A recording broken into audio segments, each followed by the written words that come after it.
तो आदाब, नमस्कार, गुड इवनिंग, सत श्री अकाल। एक बार फिर आप तमाम लोगों का स्वागत है क्राइम तक की कहानी के इस एपिसोड में। उम्मीद है पूरी फैमिली अच्छी होगी। 26 जनवरी की छुट्टी भी अच्छे गुजरी होगी आप लोगों की।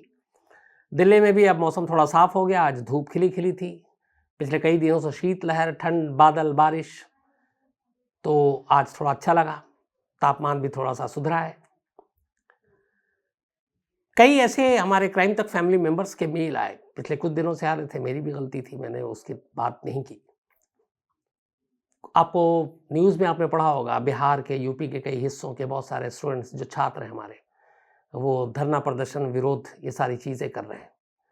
और उसकी वजह ये है कि रेलवे का एक एग्ज़ाम दिया था उन्होंने। 2019 में ये एग्ज़ाम हुआ और अब हम 2022 में हैं। तो सोचिए, एक माँ बाप जब अपने बच्चों को पढ़ाते हैं तो उनके ऊपर कितना खर्च करते हैं। हर बच्चा अमीर नहीं होता। माँ बाप को कई बार कर्ज लेना पड़ता है, घर बेचना पड़ता है, गहने गिरवी रखने पड़ते हैं। और इस सपने में, इस उम्मीद में वो पढ़ाते लिखाते हैं कि एक दिन उनका बच्चा बड़ा होकर कुछ अच्छा करेगा, अच्छी नौकरी मिलेगी, घर गृहस्थी जमाएगा। लेकिन फिर इन सपनों पे तब ब्रेक लग जाती है जब सिस्टम साथ नहीं देता। अब एक एग्ज़ाम है, जो 2019 में एग्ज़ाम दिया उसका सपना होगा कि 2020 तक नौकरी लग जाएगी। 20 गुजर गया, 21 गुजर गया, 22 आ गया। आप नौकरी लगनी तो दूर, नतीजा तक नहीं आ रहा, रिजल्ट तक नहीं आ रहा। ये अपने आप में बड़ी अफसोसनाक बात है।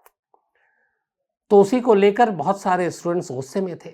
उन्होंने पिछले कई दिनों से धरना प्रदर्शन भी किया, कुछ हिंसा भी हुई। और ये सारा गुस्सा कई चीज़ों को लेकर था। ये रेलवे का एक एग्ज़ाम था जिसमें करीब 35,000 पोस्ट थे। तो अब 35,000 कुर्सियों के लिए, 35,000 पद के लिए करीब 1.5 करोड़ बच्चों ने एग्ज़ाम दिया।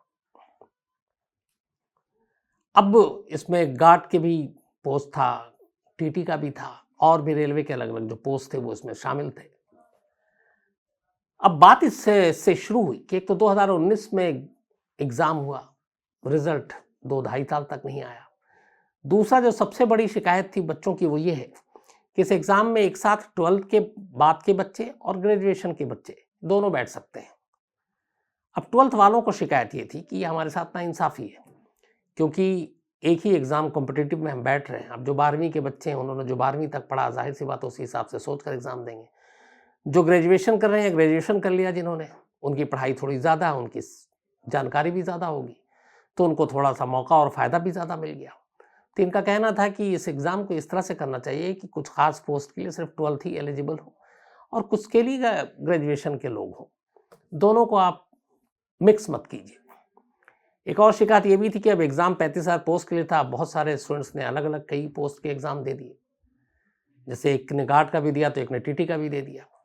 अब जो रिज़ल्ट आया उसमें वो दोनों में क्वालीफ़ाई कर गया है। अब उसमें फ़िगर बढ़ गया है, लेकिन आगे क्या होगा मालूम नहीं। तो ये भी गलत है। तो इसी को लेके कि एक सिस्टम पूरा सही होना चाहिए, एग्ज़ाम का रिज़ल्ट टाइम पर आना चाहिए ताकि बच्चों को नौकरी टाइम पर मिल सके। उसको लेके बहुत गुस्सा था। सोशल मीडिया पे भी कैंपेन चला। इसमें एक बहुत मशहूर, आपको पता होगा, खान सर पटना में जो क्लास चलाते हैं, सोशल मीडिया पे काफ़ी पॉपुलर भी हैं।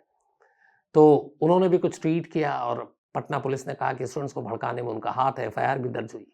हालाँकि उनका कहना है कि मैं तो स्टूडेंट्स के सपोर्ट में हूँ। और मुझे लगता है किसी को भी सपोर्ट में होना चाहिए, क्योंकि हमारे भविष्य की बात है। अगर हम पहली ही सीढ़ी पर इस तरह की चीज़ें हमारे सामने हो कि मैं एग्ज़ाम दे रहा हूँ और रिज़ल्ट का पता ही नहीं 2-2 ढाई-ढाई साल तक, तो इसका कोई मतलब नहीं बनता। आप एग्ज़ाम का सिस्टम भी ऐसा है कि आपने उसके बारे में सोचा नहीं कि एक ही पोस्ट के लिए आपने 12th वाले को भी डाल रखा है, ग्रेजुएशन वाले को भी डाल रखा है, तो कहीं न कहीं वो क्लैश हो रहा है। तो इसमें बहुत सारी चीज़ें हैं और इसको दुरुस्त करना चाहिए। अब जो है सरकार को थोड़ा होश आया है। उन्होंने कुछ माँगें मानी स्टूडेंट्स की। अब कहा है कमेटी बैठाएँगे, बाकी चीज़ें देखेंगे, लेकिन अभी जो 35,000 पोस्ट के लिए एग्ज़ाम हुआ है, वो सारे रिज़ल्ट डिक्लेयर करेंगे और उसकी जो भर्ती है वो सारी चीज़ें करेंगे। तो कोशिश यही है कि जो हमारे स्टूडेंट्स की प्रॉब्लम है वो दूर हो जाए और वो सब अपनी पढ़ाई पे, अपने करियर पे, अपने फ्यूचर पे ध्यान दें और ऐसी चीज़ें उनके सामने ना हो। क्योंकि मैं जानता हूँ कि स्टूडेंट्स लाइफ, हर शख्स अमीर नहीं होता। हर माँ-बाप के पास इतने पैसे नहीं होते कि वो सालों अपने बच्चों को बिठाकर पढ़ाएँ और उम्मीद करें कि ठीक है कभी न कभी हो जाएगा। यहाँ दिन, महीने, साल के हिसाब से वो लोग गिनती गिनते हैं कि कब उनका बच्चा पढ़ ले, कब उनका बच्चा, उसकी नौकरी लग जाए, घर की तकदीर और तस्वीर सँवर जाए। तो ये सारी चीज़ें, एक इंसानी पहलू अलग है। हर स्टूडेंट की एक अपनी कहानी है। तो उसके लिए भी हमारा सिस्टम, हमारे सरकार को सोचना चाहिए और हमारे फ्यूचर के साथ बिल्कुल खिलवाड़ नहीं होना चाहिए। तो मैं इन तमाम जो स्टूडेंट्स हैं बिल्कुल इनके सपोर्ट में हूँ। मैं चाहता हूँ इनके मसले का हल हो, शांतिपूर्ण तरीके से हो, और जो उनकी जायज़ मांगे उन्हें फ़ौरन उनको मानी जानी। तो ये अपडेट थी। अब आते हैं आज की कहानी के ऊपर। पिछले 2-4 दिनों से आप लगातार सुन रहे होंगे, एक और जंग की आहट सुनाई दे रही है। बल्कि अब तो ये कई बार हो चुका है। अभी जब नॉर्थ कोरिया अमेरिका का होता है या कहीं का होता है, अब हमारा और मीडिया का फैशन हो गया, हम वक्त से पहले जंग डिक्लेयर कर देते हैं। हम कहते हैं एक और जंग, थर्ड वर्ल्ड वॉर, तीसरा विश्व युद्ध, ये सारी चीज़ें। लेकिन इस बार की कहानी थोड़ी अलग है। आपको पता होगा बेसिक कि रूस और यूक्रेन के बीच में तनाव है। रूस की करीब 1 लाख सेना, 1 लाख सैनिक, ये यूक्रेन के बॉर्डर के करीब डेरा डाले हुए हैं और बाकायदा हथियारों से लैस है। अब इसको लेके पूरी दुनिया में चिंता है कि अगर रूस और यूक्रेन आपस में भिड़ गए, जंग हो गई, तो इसका असर क्या होगा। कुछ लोग कह रहे हैं इससे थर्ड वर्ल्ड वॉर की शुरुआत हो सकती है, कुछ लोग कह सकते हैं इससे यूरोप में आग लग सकती है। लेकिन ये क्यों है, रूस और यूक्रेन के बीच में ये सारी चीज़ें क्यों हैं?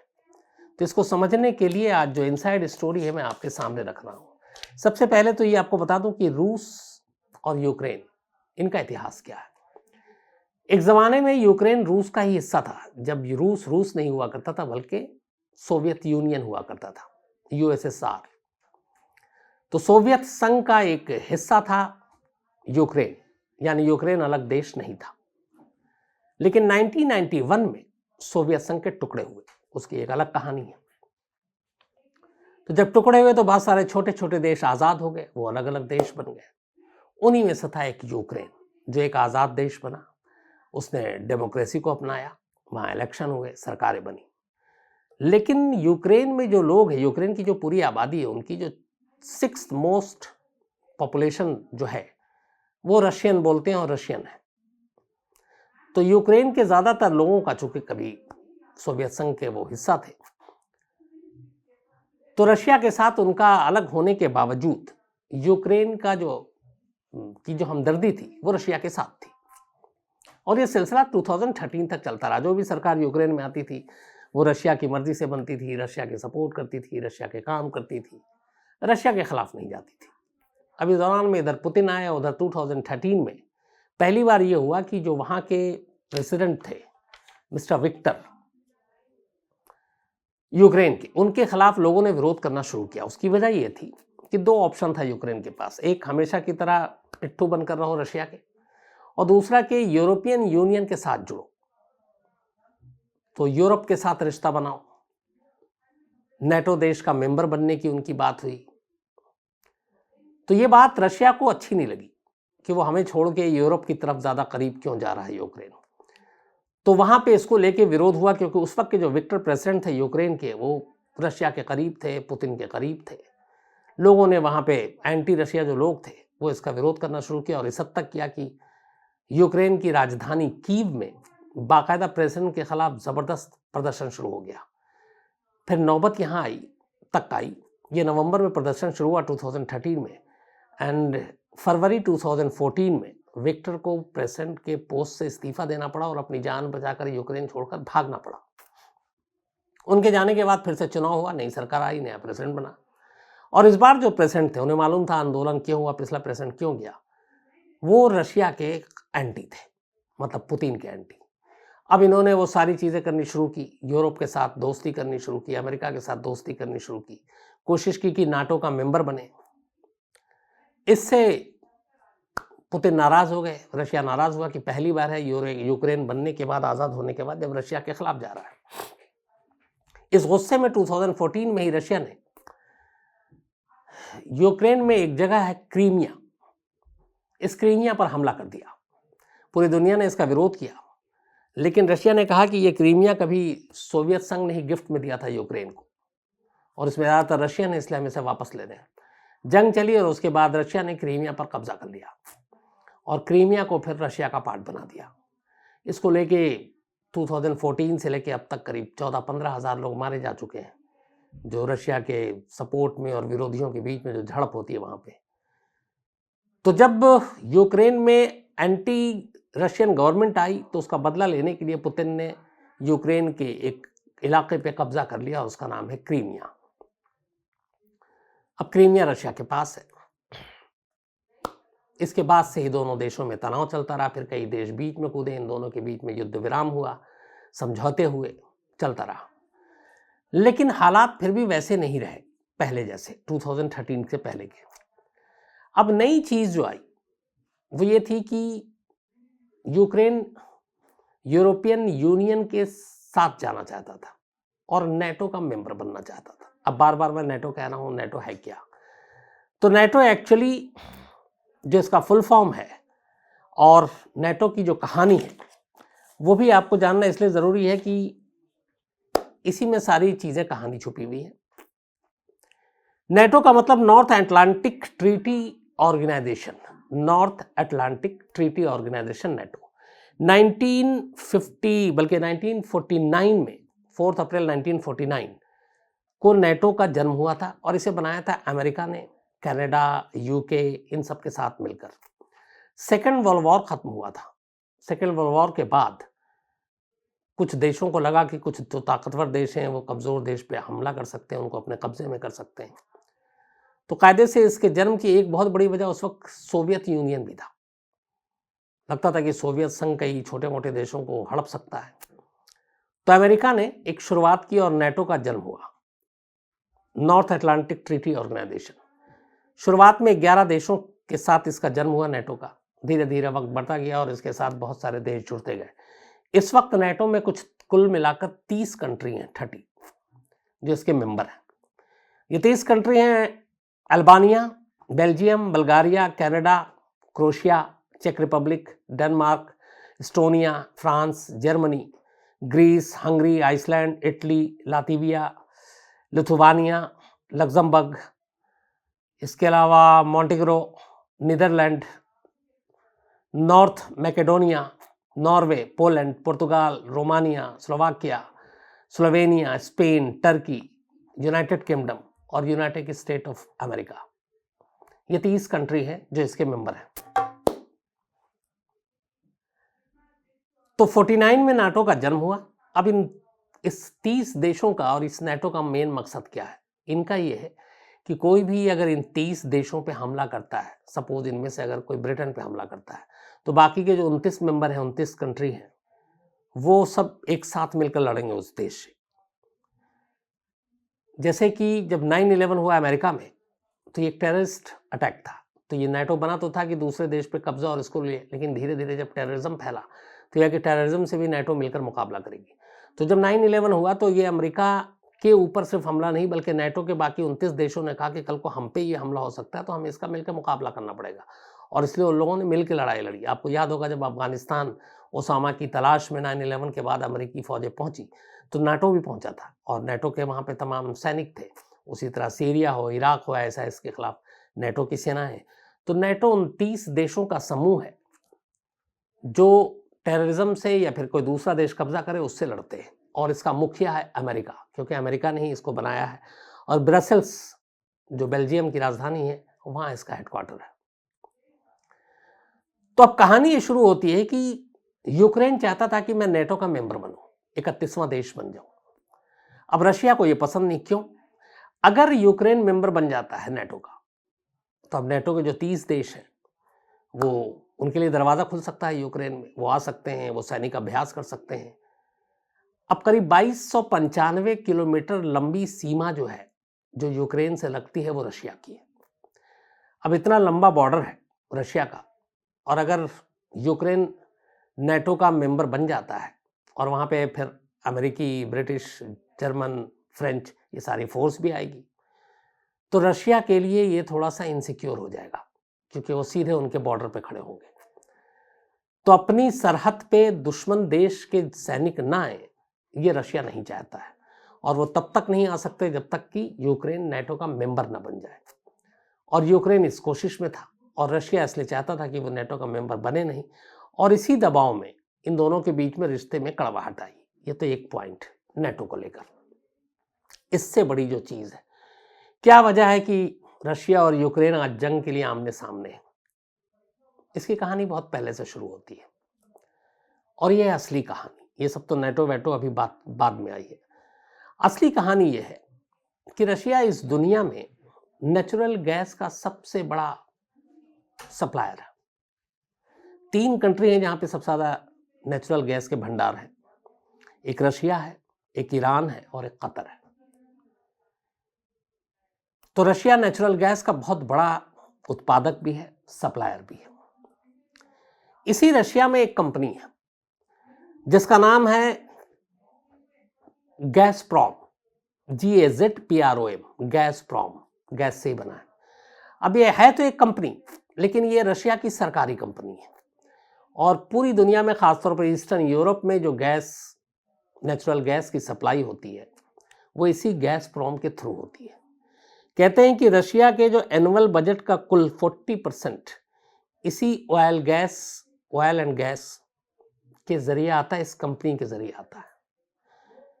गैसप्रॉम वो है जो आपने फीफा वर्ल्ड कप देखा होगा, या फिर यूरोपियन बहुत सारे फुटबॉल, इवन जर्मनी के क्लब, ब्रिटेन के क्लब, रशिया के क्लब, इनका स्पॉन्सर्ड भी है। एक बड़ा नाम है गैसप्रॉम, जैसे इतिहाद या फिर कतर एयरवेज, ये सारे स्पॉन्सर्ड होते हैं बड़े बड़े। गैसप्रॉम ऐसी कंपनी है जो यूरोप के कई फुटबॉल क्लब को स्पॉन्सर करती है, यहाँ तक कि फीफा में भी स्पॉन्सर्ड थी। बड़े बड़े नामी क्लब उनके खिलाड़ियों को स्पॉन्सर करती है। तो ये एक बड़ी कंपनी है रशिया की सबसे बड़ी कंपनी है नेचुरल गैस की, और इस कंपनी के जो चेयरमैन है इस वक्त पुतिन के बहुत खास है, और ये सरकारी कंपनी है रशिया की। अब रशिया जो है यहाँ से खासतौर पर यूरोप को गैस की सप्लाई करता है पाइप के जरिए। अब पाइपलाइन से जब गैस जाती है तो आप रशिया से अगर यूरोप पहुंचा रहे हैं तो जाहिर है बीच में बहुत सारे देश आएंगे, बहुत सारे कंट्री आएगी, फिर आपको वहां से गैस की पाइप निकालनी है। अभी भी हैं बहुत सारे गैस पाइप बिछे हुए हैं जो दूर दूर के देशों से निकल कर आते हैं। उसका एक तरीका होता है, जैसे सपोज अगर हमें गैस पाइप यहाँ से निकाल कर भेजना है किसी कंट्री में, मान लीजिए बांग्लादेश भेजना है। अब बांग्लादेश से पहले मान लीजिए कि नेपाल आता है, या मान लीजिए कि कोई भी एक देश आए एग्जाम्पल के तौर पर, तो हमें गैस पाइप बिछानी है उस देश तक भेजने के लिए। तो एक जो दूसरा देश आ रहा है जिसको हमें नहीं भेजना है, जिसको हमें नहीं बेचना है, लेकिन अब उस देश को क्रॉस करके उस पाइप को निकालना है, तो फिर हमें उस देश को कुछ पैसे देने होते हैं किराए के तौर पर। ये ऐसे है कि जैसे मैं घर में रह रहा हूँ और मैं अपने घर से कुछ चीज़ निकाल रहा हूँ, उस पड़ोसी के घर से निकाल कर आगे जाएगा, तो हमारा पड़ोसी, ये जैसे आपको याद होगा कि बहुत सारे घरों पे मोबाइल के टावर ओवर लगा देते हैं तो किराए लेते हैं, तो सेम वैसे ही है। तो अब रशिया जो है यूरोप तक भेज रहा है, और सबसे बड़ा जो खरीदार है यूरोप में इनका वो है जर्मनी। जर्मनी एक न्यूक्लियर पावर कंट्री है। जर्मनी को बहुत सारे इस पावर के लिए उनको नेचुरल गैस की ज़रूरत है, और रशिया एक अच्छा देश जिसके पास इतने सारे नेचुरल गैस। जर्मनी और रशिया के बीच डील हुई, पाइपलाइन बिछाए गए, और उसके बाद ये 2002-03 से चल रहा मामला। अब गैस पाइपलाइन के जरिए जर्मनी और बाकी जगहों पे पहुंच रहा है। 2014 तक सब ठीक था रशिया के लिए, क्योंकि कुछ कंट्री के होते हुए वो उनको उनका मुआवजा देता था और फिर गैस लाइन से पाइप पहुंच जाता था। एक इंपॉर्टेंट रूट था यूरोप तक गैस, ये जो पाइप गैस इसको पहुंचाने का, यूक्रेन होकर जाता था। अब यूक्रेन के थ्रू गैस पाइपलाइन जारी है। 2014 तक रशिया की अपनी कठपुतली सरकार हुआ करती थी, जो भी यूक्रेन में प्रेजेंट होता वो रशिया का हमदर्द होता, तो ये सारी चीज़ें दबी रहती। लेकिन 2014 के बाद एंटी रशियन सोच पैदा हुई यूक्रेन में। अब वहाँ की सरकार को भी पता था कि हमें सरकार चलाना है तो फिर रशिया के खिलाफ ही जाना पड़ेगा। जैसे हमारे देश में हम पाकिस्तान का गुण गाकर यहाँ पे कोई सरकार काम नहीं कर सकती, गिर जाएगी, तो सेम यूक्रेन में था कि अगर अब रशिया के तारीफ में कुछ किया तो पब्लिक गुस्सा हो जाएगी, सरकार गिर जाएगी। तो उन्होंने एंटी रशिया जब सोच रखी तो उन्होंने कहा कि अब ये जो गैस पाइपलाइन अब तक औने पौने में जा रहा था, अब इसकी कीमत वसूलेंगे। और उसके बाद यूक्रेन ने रशिया से कीमत वसूलनी शुरू की।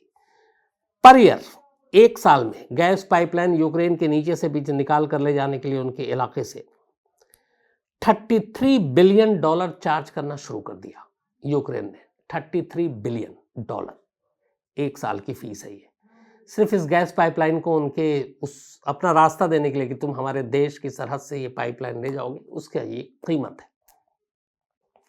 $33 बिलियन।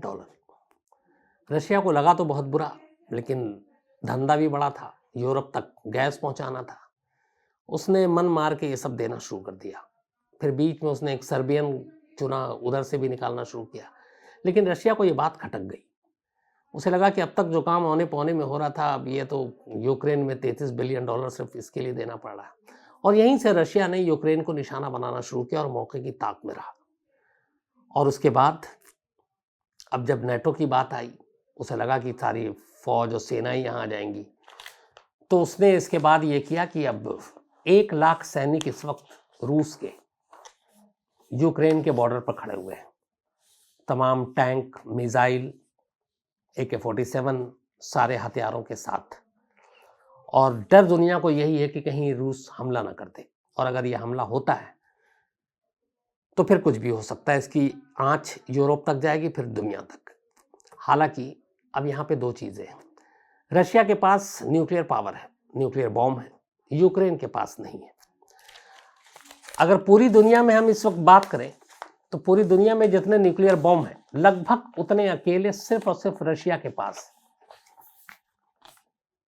पूरी दुनिया में जो इस वक्त न्यूक्लियर बॉम्ब है, रूस के पास, बेशक पहला बॉम्ब, एटम बॉम्ब अमेरिका ने गिराया था हिरोशिमा और नागासाकी पर, लेकिन वो पुराने ज़माने की बात हो गई। बेशक अमेरिका अब सुपर पावर हो, लेकिन न्यूक्लियर बम के मामले में रशिया पहले नंबर पर है। इस वक्त रशिया के पास 6257 न्यूक्लियर बम है। 6257। दूसरे नंबर पर अमेरिका है, 5550 न्यूक्लियर बम है। इसके अलावा तीसरे नंबर पर चीन है, इन लोगों से आधे से भी कम है, 350 न्यूक्लियर बम है चीन के पास, तीसरे नंबर पे है। चौथे नंबर पर है 290 परमाणु बम फ्रांस के पास। 5वें नंबर पर है 195 परमाणु बम ब्रिटेन के पास। 6ठे नंबर पर पाकिस्तान है, 165 परमाणु बम है उसके पास। हमारे पास 5 कम है पाकिस्तान से। हम 7वें नंबर पर हैं, हमारे पास 160 परमाणु बम है। इसके अलावा इजराइल है, उसके पास 90 परमाणु बम है, और नॉर्थ कोरिया के बारे में कहते हैं कि उसके पास करीब 40 परमाणु बम है। तो 6257 अकेले रूस के पास, 5550 अमेरिका के पास, और बाकी देशों का मिला लें तो करीब 63-6400 पड़ते हैं, और उतने 6257 तो अकेले जो है वो रशिया के पास है। अब रशिया के पास जो है 6257 तो परमाणु बम है, 29 लाख उसके पास आर्मी है, 29 लाख। 1511 फाइटर प्लेन है, 1240 बल्कि 12,240 टैंक हैं, 544 हमलावर हेलीकॉप्टर हैं, 700 और 570 तोप हैं। अब दूसरी तरफ यूक्रेन की तरफ आ जाइए, उनके पास कोई न्यूक्लियर बॉम्ब नहीं है, 11 लाख सिर्फ सैनिक हैं, 98 लड़ाकू विमान हैं उनके पास, फाइटर प्लेन, 2596 टैंक हैं, 34 हमलावर हेलीकॉप्टर हैं, और 2040 तोप है। तो कहीं मुकाबला नहीं है। लेकिन अब सवाल यह है कि अगर जंग होती है तो फिर खतरा दुनिया को क्यों है? उसकी वजह है, अगर ये जंग होती है और रशिया अटैक करता है तो अमेरिकी प्रेसिडेंट ने यह कहा है कि हम खामोश नहीं बैठेंगे और रशिया को इसका भारी नुकसान उठाना पड़ेगा। तो हो सकता है नेटो के देश यूक्रेन के सपोर्ट में आगे आए और रशिया से जंग लड़े। तो अगर रशिया परमाणु बम का इस्तेमाल करता है तो फिर नेटो की सेना भी इस्तेमाल कर सकती है, तो उससे परमाणु युद्ध हो सकता है। लेकिन सवाल यह है कि क्या, अब चूंकि नेटो का हेड है अमेरिका, अभी अफगानिस्तान में बुरी तरह मार खाकर 20 साल की नाकामी के बाद अमेरिकी सेना आखिरी किस्त में लौट गई है। जहाज की वो तस्वीरें भी आपने देखी होंगी। तो 20 साल की नाकामी, इतना खर्चा, अब इतने कम वक्त में वो रशिया जैसे देश के साथ दोबारा जंग लड़ने की बेवकूफ़ी करेगा, ये भी सोचने की बात है। और जब यूक्रेन के पास न्यूक्लियर है नहीं तो क्या रशिया भी ये गलती करेगा कि ये न्यूक्लियर बॉम्ब फेंके? चांसेस नहीं है। तो कुल मिला के दबाव की ये लड़ाई है, और दबाव एक सारे देश कर रहे हैं। अमेरिका अपना दादागिरी अपनी दिखा रहा है और रशिया जो है वो अपनी दिखा रहा है। लेकिन बॉर्डर पे तनाव है, तस्वीरें विजुअल लगातार आ रही हैं। करीब 1 लाख सैनिक वहाँ पे मौजूद हैं, खड़े हुए हैं, और कहते ये हैं कि वो पुतिन का इशारा कर रहे हैं कि वो इशारा करें तो फिर वो कुछ हमला करें। बट यही है कि जंग कभी भी किसी देश के लिए अच्छा नहीं है। जंग सिर्फ तबाही लाती है, जंग सिर्फ बर्बादी लाती है। तो ये ना हो, मामला यूं ही सुलझ जाए, यही मेरी दुआ है। अब आते हैं आज के सिलसिले के ऊपर। फरहा खान जी का आज बर्थडे है, तो हैप्पी बर्थडे फरहा। और अफसर खान साहब ने भेजा है, ये सऊदी अरब में रहते हैं। कुलदीप खती का भी आज जन्मदिन है, तो हैप्पी बर्थडे कुलदीप खती साहब। और ढाला राम जी ने भेजा जोधपुर से। Ketan Patel new Jersey USA से हैं, इनका भी जन्मदिन है, हैप्पी बर्थडे केतन भाई। साजिद खान भाटी, इनका भी जन्मदिन है, हैप्पी बर्थडे साजिद। और इनकी वाइफ मीना भाटी जी ने भेजा है। प्राग गुज्जर हैं, इनका भी जन्मदिन है, बल्कि 26 जनवरी को था, तो बिलेटेड हैप्पी बर्थडे प्राग गुज्जर साहब। संजीव कुमार अमरनाथ बाली, इनका भी जन्मदिन है, हैप्पी बर्थडे संजीव कुमार साहब। और पीयूष बाली जी ने भेजा है। प्रमोद नायक का भी जन्मदिन, तो हैप्पी बर्थडे प्रमोद नायक जी, 26 जनवरी को था। इसके अलावा ये हैं राहुल यादव देवरिया से, इनका भी जन्मदिन है, तो हैप्पी बर्थडे राहुल। सारंग सिंह, इनका भी जन्मदिन है, हैप्पी बर्थडे सारंग। और आयुष वर्मा, इनका भी जन्मदिन है, और अमिता जी ने भेजा है लखनऊ से। इसके अलावा पूनम और सुभाष पवार, इन दोनों की एनिवर्सरी, आप दोनों को बहुत बहुत बधाई। अमीना एंड बिलाल की भी एनिवर्सरी बल्कि कल थी, तो आप दोनों को भी बधाई, अमीना और बिलाल। आप लोग अच्छे रहें, खुश रहें।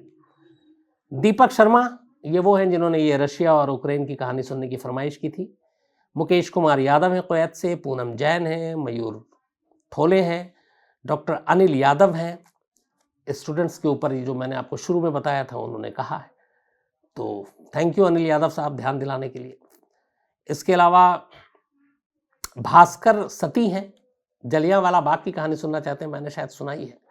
हार्दिक सोनी है, ये blue diamond Saudi Arab and Bangkok की शायद कहानी है, वो सुनना चाहते हैं, मैं ज़रूर सुनाऊंगा। दीपेंद्र गिरी हैं और इनकी वाइफ मनीषा गिरी, और दुबई में ही रहते हैं। और मनीषा जी बीमार हैं, हॉस्पिटलाइज हैं, तो मेरी यही दुआ आप जल्दी से जल्दी ठीक हो जाएं, घर वापस लौट आए। दीपू भारती हैं असम से। मिस्टर एजे संदेश अरिजीत, ये भी आंदोलन और मीडिया के रोल पे बड़े गुस्से में थे जो स्टूडेंट्स का चल रहा है, तो मैं आपसे सहमत हूँ। जयप्रकाश, इन्होंने भी इसी रेलवे एग्ज़ाम के बारे में कहा था। वीरेन शुक्ला हैं कनाडा से। फैज़ान हैं टोक्यो से। शेखर वाघ हैं गोवा से। अमिता और ये हैं सुल्तानपुर से, इन्होंने भी स्टूडेंट्स के बारे में बात की थी। मनीष मेर हैं सूरत से, और कोरोना का इन्होंने कहा था अपडेट देते रहिए। विंग कमांडर अनुरोध गुप्ता जी हैं चंडीगढ़ से, और इन्होंने वो लखनऊ मर्डर केस पे अपनी राय दी है कि बिल्कुल पुलिस को अपना काम ठीक से करना चाहिए। तो थैंक यू वेरी मच। और अब मुझे खुशी हुई कि हमारी क्राइमटिक फैमिली मेंबर बहुत जागरूक है। जब भी इस तरह का आंदोलन होता है, जैसे छात्रों का स्टूडेंट्स का चल रहा है, तो बहुत सपोर्ट और ये सारी चीज़ें तो अच्छा भी लगता है। हमें एक दूसरे की हमेशा मदद करनी चाहिए। फिर मैं यही कहूँगा कि इन स्टूडेंट्स की जो मांग है बहुत ही जेन्युइन है, जायज़ है, उस पर फ़ौरन एक्शन होना चाहिए, क्योंकि किसी के फ्यूचर और उसके साथ खिलवाड़ नहीं होनी चाहिए। तो आज कहानी में इतना ही। अब आपसे मुलाकात होगी कल रात 9 बजे किसी नई कहानी के साथ। तब तक अपना ख्याल रखिएगा। Thank you very much.